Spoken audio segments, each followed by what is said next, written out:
Don't you dare, ref. That she got the ball.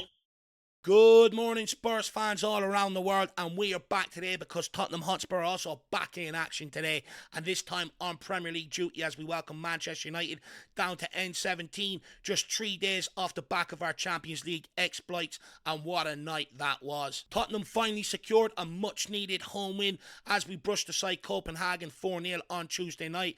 Goals from Johnson, Van de Ven, Udebur and Paulinho have given every Spurs fan a glimpse of what this side can be when it all clicks. We've already beaten Manchester City this season, and another win over Manchester United could be the moment that Frank's Tottenham truly announce themselves as top 4 contenders this season. Now, of course, Manchester United do come here with motivation of their own. They'll still be hurting from that Europa League final defeat to us in Bilbao, and after recent wins against Chelsea and Liverpool, they are arriving in strong form with a point to prove. However, Tottenham did famously beat them 4 times last season, including that unforgettable night where we won that Europa League trophy. So we should have the psychological advantage, and hopefully that dominance will carry over into this game. So with all that in mind, here's the starting 11 that I think Thomas Frank will go with today against Manchester United. Starting with goalkeeper, and Vicario enjoyed his quietest night of the season in that win against Copenhagen. However, he should be expecting a much busier afternoon here. United take more shots than almost anyone in the Premier League, second only to Liverpool, which means Amorim's side love to pull the trigger early and often, so Vicario's shot stopping will once again be crucial here if we are to take away any points from this game. Moving into left back, and Destiny Udogi's return has been a game changer in unlocking Tottenham's attacking potential. There is no coincidence that 2 of Spurs' best attacking performances this season against Leeds and Copenhagen all came with Destiny Udogi bombing down that left hand side. When Jed Spence plays, although an absolute brilliant fill-in, because he is right-footed playing on the left-hand side, he is a massive part why we get sucked into that horseshoe football and keep recycling possession back across the pitch, because we lose that directness when he plays. When Destiny Udogi plays, because he's left-footed, it means he's comfortable dribbling down that side, but also he can open up his body and pass it directly down that side, which means we can be a lot more direct and cut them open with speed. And the importance of that is, it means we are then more difficult to set up against, because we then pose a threat off the left-hand side, also the right-hand side, which will then also make Tottenham a lot more exciting to watch going forward. He's also developing really good link-up play with Udebur, and that potential partnership is starting to look very, very promising. But make no mistake about it, Destiny Udogi is absolutely key to this system working. Moving on over to right back, and I suppose the big debate is, do you play with Pedro Porro, and how long can you keep putting him out there before he needs a rest or before he breaks down? Or is Jed Spence fit enough to start here? Now, it's of my opinion, I do think Jed Spence will be fit enough, and up against Cunha, defensively, could maybe be the right decision. However, I do think it is of my opinion that he will start once again with Pedro Porro, and the reason being, Man United's left side is the weakest side. At left wing back, they have Dalot, and at left side of centre back, it will be Luke Shaw, and that is an area where teams can get at and often exploit. So going forward, if Pedro Porro has the room and he has the right runners, he can definitely find that killer pass or that killer cross to take advantage of this weak side of the Man United team, and that's why he will be selected from the off here today. And moving on to right-sided centre-back, it will be the captain, Christian Romero. Danzo was absolutely brilliant in filling in. However, we were starting to concede a lot more shots on our goal, and it was becoming a real problem. With Romero coming back in, he just brings that leadership and a little bit more calmness. But most importantly, he is so much better on the ball. He can play them killer passes. He's very comfortable getting on the ball in midfield or in the final third. As we've seen during the week, he was played through and played a beautiful ball for Paulinho to be able to strike home. But most importantly, I am looking for him to set the tempo tonight up against Benjamin Sesko, get nice and tight earlier on, hit him a couple of nice little tackles and let him know that he is in for the full 90 minutes, and hopefully the aim of that is to make him shy away, which will then help neutralise the threat that he does pose. And to partner him, it will be Lionel Mickey van de Vendinho, who's not just defending superbly this season, but also scoring goals too. He is currently the club's top goal scorer with 6 goals to his name this season, and he is in fantastic form. It's like single-handedly he is trying to drag Spurs out of the dark era into a new era, and hopefully more players can follow his example. His driving runs from deep are starting to become a real weapon for Tottenham Hotspur.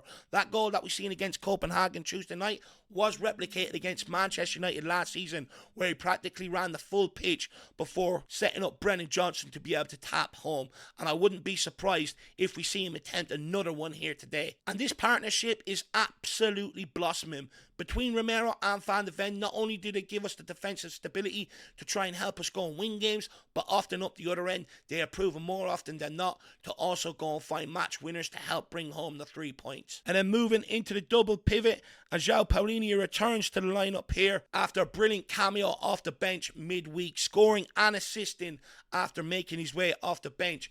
And he was labelled too limited by Jamie Carragher, but the numbers do reflect a different story. 7 goal contributions in all competitions this season. That's 4 goals and 3 assists to his name. That's the most of any Spurs midfielder this season, which highlights that maybe Jamie Carragher's analysis wasn't exactly spot on when it came to João Paulinho, and who knows, maybe he had a point to prove off the bench in that regard as well, and he certainly has proved that.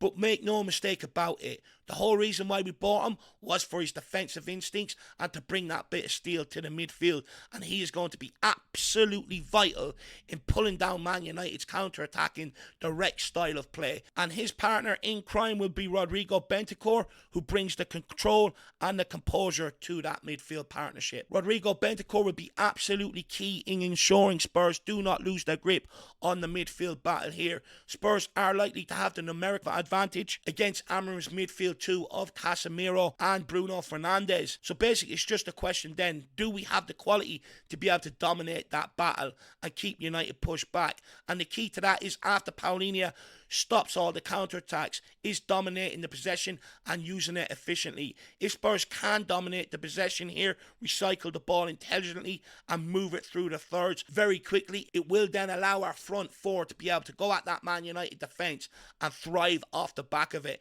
Bentancur's calmness in tight spaces will make all the difference here.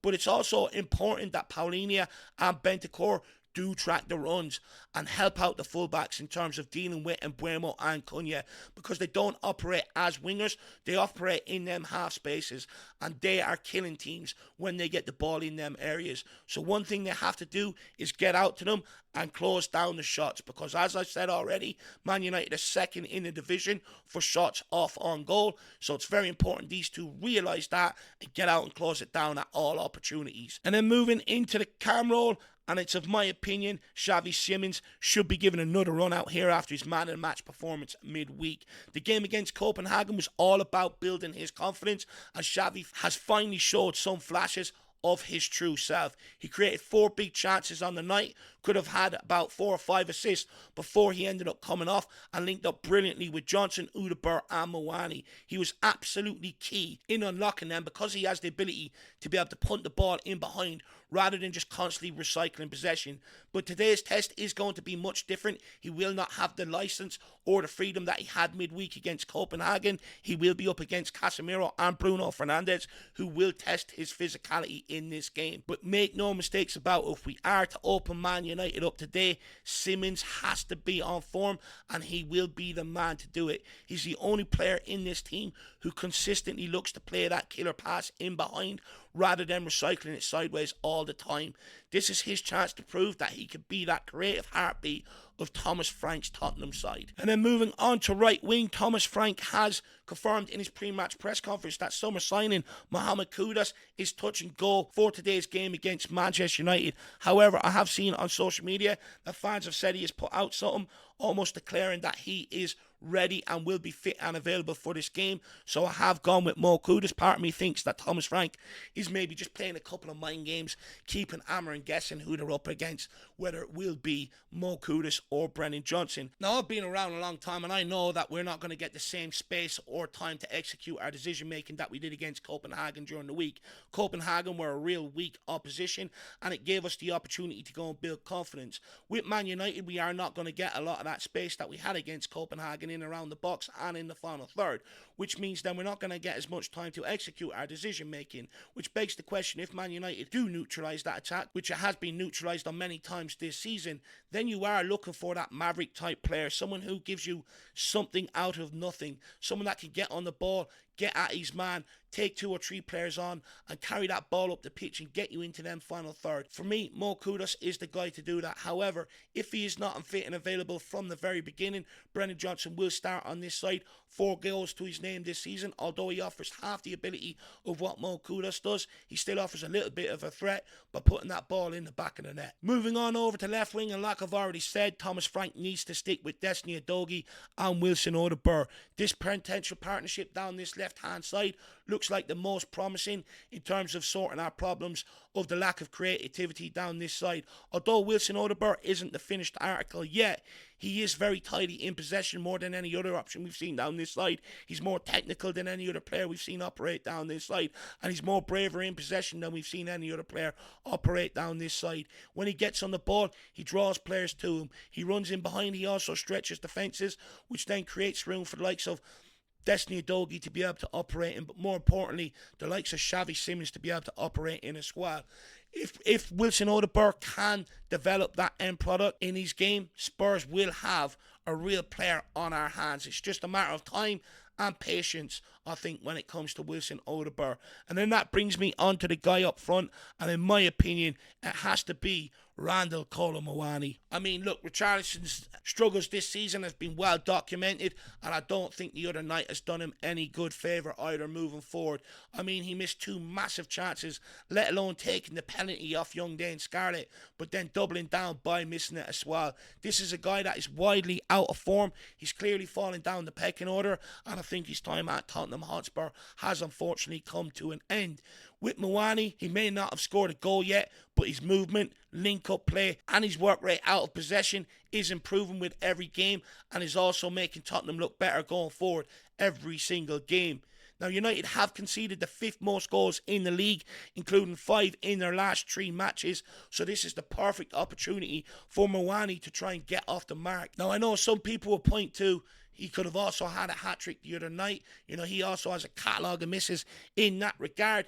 But for me, he passes the seeing eye test. I do believe the goals will come along with him just building up that match sharpness. So I have no doubts about that whatsoever. And it's of my opinion, he should cause the likes of De Ligt and Maguire huge trouble with his movement. And there will be opportunities, if we can get him on the ball running at them directly, that he will be able to absolutely burn them. So guys, that is my predicted 11 for Tottenham versus Manchester United. Vicario in goals, Porro at right back, Romero and Van de Ven at centre back, Destiny Udogie at left back, João Pelini and Bentancur in the pivot, Simons as your creative number 10, with Kudus off the right, Odobur off the left, and Muani up top. This is our opportunity to be able to secure back-to-back wins since early September, and a victory today would be absolutely massive, not just in terms of the Premier League table, but also belief that Thomas Frank's project is moving in the right direction. Let me know in the comments, would you make any changes to the 11? Who's your key player against Man United today? What your score predictions are, and if you have any superstitions that you do ahead of these games to try and ensure a Spurs win. If you have enjoyed this video, please drop a like. Make sure you hit that subscribe button if you are new, and also turn on the notification bells so you are kept up to date with all of our match day content. I'll see you back here in a little while for the pre-match build-up. As always, come on, you Spurs.